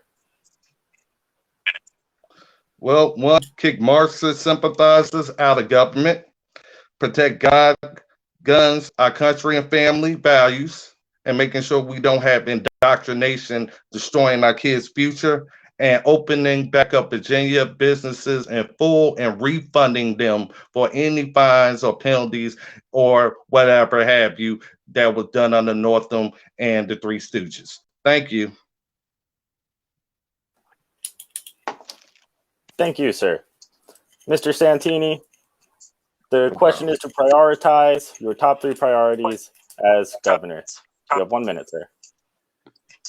So number 1, we need a constitutional revision, a Virginia constitutional revision. We need to add term limits. We need to revise our legislators' qualified immunity, not our law enforcement. And we need repercussions for oath of office, like the citizens of Virginia being able to recall an elected official for violation of oath of office. 2, we need to open back up our state all across the board, businesses, schools, you name it. 3, we need economic insurgents, right? We need to reduce regulation, make it easier for businesses to get started, make it easier for that business in the first year so it doesn't fail, and put people to work. The revision is going to help with our unconstitutional laws. It's going to bring back the Constitution. It's going to help with the oppression, the racism, and everything else that follows under those. So if you want help, go to santini4va.com, SANTINIFORVA.com. Thank you. Thank you, sir. All right. So we would typically come back around for a 30-second response. However, that question seems to be leading in more to our closing remarks. As such, if none of the candidates have any particular disagreement, I'd like to move now and give everybody 1 minute to complete their closing remarks. Give me a thumbs up or a thumbs down if you're all right with that or disagree. All right. So we'll start with Mr. Doran. We'll go to you for 1 minute of closing remarks. You have 4 candidates for governor. No one is ever going to say, no, please, I don't want to talk anymore. Of course we're going to talk. Look, we have a choice, Republicans, and that choice is pretty simple. Do we want to lose elections, or do we want to win elections? Do we want to get out of the losing business and get back into the winning business? For me, that question's already answered. That's why I'm in this race. I think if we continue to do the same old losing thing that we've done for the last 10 years, we know exactly how it's going to end here in November. I put forward a better way, and I want you to rally with me, because I'm not alone. Other Republicans are joining us from one side of our Commonwealth to the other. They're all rallying around the same vision that we can get behind. Virginia should be the best. This is how we are going to build a winning coalition. This is how we're going to win in November. And I want you to join me. Let's roll up our sleeves and let's get to work, because Virginia, well, it should be the best. Thank you. Thank you, sir. Mr. Rutledge, 1 minute for closing remarks.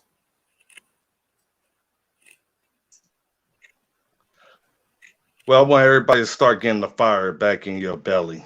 It's us against the politicians. It's the real patriots on the ground, knocking on doors at the front lines, working with Back the Blue and having rallies to make sure our constitutional rights has a voice, and there's people that's willing to fight for it. The problem is we have bad head coaches. That's what happens when you have the Buffalo Bills who lose 4 times in the Super Bowl. Eventually, you got to get a new head coach and bring in the big guns, a meaner and badder dog. That's what they normally say in the Army when it comes down to handling a problem. The fact of the matter is that's what I'm here for. I'm here to get us back on victory lane, because every single career politician out there has failed you. They haven't shown leadership when it's needed. They have been tested. They have seen the situations, and they have stayed silent, or they had compromised. See, people on the ground don't compromise. We fight back, and that's exactly why I'm fighting for you here in America, here in Virginia, to make sure common sense is back and we don't lead through fear. We lead through fight. And that's exactly what I bring to the Republican Party, a new Republican attitude that don't lay down for nobody. Thank you. Thank you, sir. Mr. Santini, 1 minute for closing remarks. So first off, the Army says over, under, around, or through. You find a way. You overcome, you adapt. That's what the Army says. Now, what are we changing? If we keep electing the same kind of people, saying the same narrative over and over again, we're not changing anything. We're continuing the carnival, the Ferris wheel. One governor gets off, executive orders everything. The next governor gets on and undoes everything the previous governor did. If we want to change the way the game is played, we need to change the rules to the game. If we want to change the rules, we got to change the people that make the rules, okay? Those are your career politicians. You're indoctrinating corrupt career politicians that's telling every new politician, this is what you say, this is what you don't say, and if you don't follow along, your bill isn't going to be looked at. That's why term limits is so important. Kurt Santini, or at SANTINIFORVA.com. Thank you. Thank you, sir. And Ms. Chase, closing remarks, 1 minute.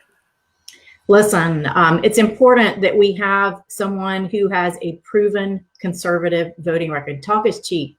I appreciate a lot of the comments that have made tonight, but I've gotten involved. I've been in the Senate for almost 6 years now. I understand how things work.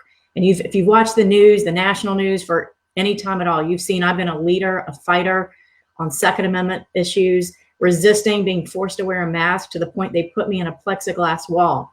I stood up to the Republican Senate caucus when Senator Tommy Norment tried to introduce tax increases and gun control bills. I stood up to my own leadership. In fact, I left because I was tired of sitting under failed leadership. You want to talk about somebody that's got balls and has actually done the work? That's Amanda Chase. I have been there. I've gotten it done. It's why I'm leading by double digits in all the polls. I've been there, done it. I've resisted the peer pressure. They've censured me because I don't back down. So chaseforva.com for someone that is not just all talk, but is actually proven that we can get the things done. Thank you, ma'am. And that concludes our first candidate forum. I'd like to thank all of our candidates who participated tonight and put up with my few mistakes as my first time moderating such a forum or debate. You did a great job. You did a great job. Seriously, thumbs up, man. Thank you, all of you. All of the candidates who couldn't make it tonight and the ones who are here are, again, more than welcome to contact the Greater Peninsula Young Republicans to set up individual meet and greets or come out to our regular meetings, but you will be limited to 2 minutes of speaking time at a regular meeting. Thank you again, and we will post all of your candidate web pages into our comments when we thank you all on Facebook, Twitter, Instagram, the works. Thanks, you again. Sean. Great job Thank you tonight. to our audience. Thanks, everyone.